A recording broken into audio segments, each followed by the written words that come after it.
ஒரு கடாய் எடுத்துக்கோங்க. இதில் ஒரு 2 ஸ்பூன் அளவுக்கு ஆயில் விட்டுக்கோங்க. இதில் ஒரு 1/2 ஸ்பூன் அளவுக்கு ஜீரகம், 2 வரமிளகாய், 2 பிரிஞ்சி இலை சேர்த்துட்டு லைட்டாக கலந்து விடுங்க.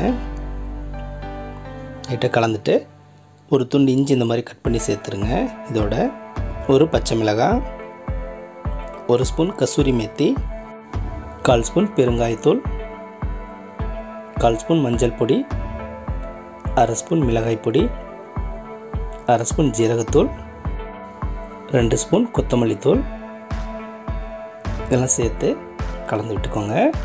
இந்த மசாலானுடைய பச்சை வாசம் போகிற அளவுக்கு ஒரு நிமிஷம் நல்லா அதை கலந்து விடுங்க. 2 தக்காளி இந்த மாதிரி அரைச்சி சேர்த்துக்கோங்க. தக்காளி சேர்த்து நல்லா கலந்து விடுங்க. தக்காளியினுடைய பச்சை வாசம் போகிற அளவுக்கு நல்லா அதை கலந்து விட்டுக்கிட்டே இருங்க. இதை நல்லா மிக்ஸ் பண்ணிவிட்டு தேவையான அளவுக்கு உப்பு சேர்த்து இதை நல்லா தொடர்ந்து கலந்து விடுங்க. நல்லா எண்ணெய் பிரிஞ்சு வர கண்டிஷனில் இதில் ஒரு 4 உருளைக்கிழங்கு வேக வச்சு இதில் சேர்த்துக்கலாம். உருளைக்கிழங்கு சேர்த்துட்டு இந்த மசாலாவோட நல்லா கலந்து விட்டுக்கோங்க. இது நல்லா அது மாதிரி மிக்ஸ் பண்ணிக்கோங்க. மிக்ஸ் பண்ணிவிட்டு இதில் ஒரு 1/2 கப் அளவுக்கு தண்ணி சேர்த்துக்கோங்க.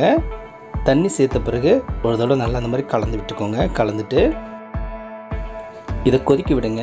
ஒரு கொதி வந்த உடனே ஒரு 1/2 ஸ்பூன் அளவுக்கு கரம் மசாலா சேர்த்துட்டு இதை நல்லா அந்த மாதிரி ஒரு தடவை கலந்து விட்டுட்டு திரும்பவும் நல்லா அதை கொதிக்க விடுங்க. இந்த மாதிரி எண்ணெய்லாம் ஓரத்தில் பிரிஞ்சு வர கண்டிஷனில் இதுக்கு மேலே மல்லியில் தூவிக்கோங்க. மல்லியில் தூவிட்டு அடுப்பை ஆஃப் பண்ணிடுங்க.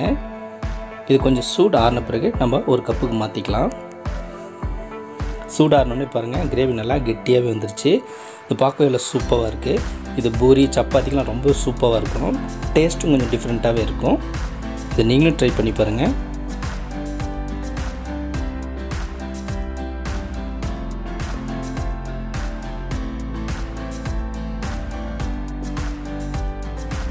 இந்த வீடியோ உங்களுக்கு பிடிச்சிருந்தா லைக் பண்ணுங்கள், கமெண்ட் பண்ணுங்கள், இந்த சேனலை சப்ஸ்கிரைப் பண்ணுங்கள், பக்கத்தில் இருக்கிற பெல் பட்டனை கிளிக் பண்ணுங்கள்.